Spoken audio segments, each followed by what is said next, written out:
മഹാലക്ഷ്മി സീരിയലിൻ്റെ latest promo റിവ്യൂയിലേക്ക് എല്ലാ കൂട്ടുകാർക്കും സ്വാഗതം. മാർക്കോ അങ്ങനെ ആ അമ്മാവനെ കൊണ്ടുപോയിട്ട് മക്കളുടെ കയ്യിൽ കൊടുക്കുന്നുണ്ടല്ലോ.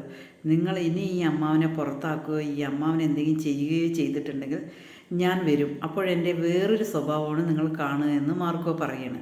അതിനുശേഷം മഹാലക്ഷ്മി മോഹിനിയോട് വിളിച്ച് കാര്യങ്ങളെല്ലാം പറയാണ്.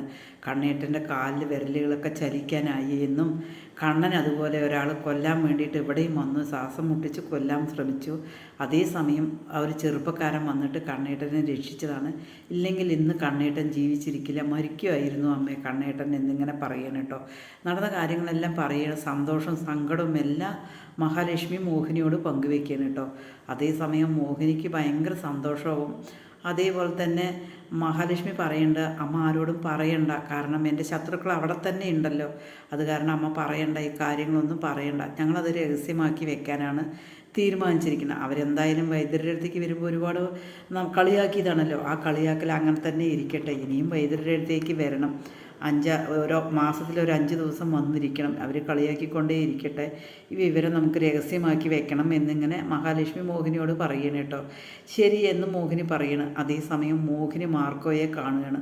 മാർക്കോയെ കണ്ടതിന് ശേഷം മോഹിനി ഇങ്ങനെ സംസാരിക്കുകയാണ് കേട്ടോ. എൻ്റെ കുട്ടി, ഇനി ഇതുപോലെ എത്ര നന്ദി പറഞ്ഞാലും നിന്നോട് തീരില്ല. നീ കണ്ണനെ രക്ഷിച്ചതിന് നിനക്ക് ആരും ഇല്ലയെന്നും എനിക്കറിയാം. നിൻ്റെ 12 വയസ്സിലാണ് നിൻ്റെ കാര്യങ്ങളെല്ലാം അച്ഛനും അമ്മയും നഷ്ടപ്പെട്ടതും അതിന് ആരാ കാരണം എന്നുള്ളതൊന്നും അറിയില്ല. പക്ഷേ എനിക്കറിയാം, എൻ്റെ അച്ഛനും അമ്മയും ഇല്ലാതാക്കിയവരാരാണെന്ന് എനിക്കറിയാം. അവരെ ഇല്ലാതാക്കിയിട്ടേ എനിക്ക് വിശ്രമമുള്ളൂ, അതുവരെ എനിക്കൊരു ജീവിതമേ വേണ്ട എന്നിങ്ങനെ പറയണം കേട്ടോ. മോഹിനി പറയണേ, നീ എൻ്റെ മകനെ പോലെ ഞാൻ കരുതാം, നീ ശരിക്കും എൻ്റെ മകൻ തന്നെയാണ്, നീ അങ്ങനെ തന്നെ കരുതിയാൽ മതി. എന്നെ മഹാലക്ഷ്മിയും എൻ്റെ കണ്ണനും അവർ വേറെ താമസിക്കാൻ വിളിക്കണ്ടേ. എൻ്റെ ഭർത്താവ് ഒരു ക്രൂരനായ ഭർത്താവാണ്, പക്ഷേ എന്ത് ചെയ്യാം, ആൾക്കാരെ പേടിച്ചിട്ടാണ് ഞാൻ അവിടെ കഴിയുന്നത്. എൻ്റെ മോനൊരു കാര്യം ചെയ്യും, ഈ പണിയെല്ലാം നിർത്തി കണ്ണൻ നിനക്ക് നല്ല കമ്പനിയിൽ നല്ല ജോലി തരും, നീ അവിടെ പോയി ജീവിക്കും മോനെ. നിന്നോട് എനിക്ക് എത്ര പറഞ്ഞാലും തീരില്ല നന്ദി, അത്ര സ്നേഹമാണ് മോനെ നിന്നോട് എനിക്ക് എന്നിങ്ങനെ മോഹിനി കരഞ്ഞ ദയാപൂർവം പറയണം കേട്ടോ. അത് കേൾക്കുമ്പോൾ മാർക്കോ ഇങ്ങനെ പറയണം, എനിക്ക് ഒരാളുടെ സ്നേഹവും ഇങ്ങനെ നിഷേധിക്കാൻ പറ്റില്ല, പക്ഷേ എനിക്ക് ഒരിടത്ത് അടങ്ങിയിരുന്ന് ജോലി ചെയ്യാൻ പറ്റില്ല, കാരണം എനിക്കൊരു ദൗത്യമുണ്ട്, ആ ദൗത്യം പൂർത്തീകരിക്കണം, അല്ലാതെ എനിക്കൊരിക്കലും ഒരു വിശ്രമമില്ല. പിന്നെ ഞാനൊരിടത്ത് അടങ്ങിയിരുന്ന് കഴിഞ്ഞ് ഇതുപോലെയുള്ള പാവങ്ങളെ ആര് രക്ഷിക്കും അമ്മേ? അതുകൊണ്ട് ഞാൻ അങ്ങനെ അടങ്ങിയിരിക്കാൻ എനിക്ക് പറ്റില്ല. ഇതുപോലെ ഒരുപാട് പാവങ്ങളുണ്ട്, അവരെ ആര് രക്ഷിക്കും? ഞാൻ തന്നെ രക്ഷിക്കണ്ടേ, അതുകൊണ്ട് എനിക്ക് അങ്ങനെ പറ്റില്ല. അമ്മ പറഞ്ഞതിൽ എനിക്ക് ഒരുപാട് സന്തോഷമുണ്ട്, പക്ഷേ അമ്മയെ കണ്ടതിലും സന്തോഷമുണ്ട്, പക്ഷേ എനിക്ക് ഒരിക്കലും അതിന് സാധിക്കില്ല എന്നിങ്ങനെ പറയണം കേട്ടോ.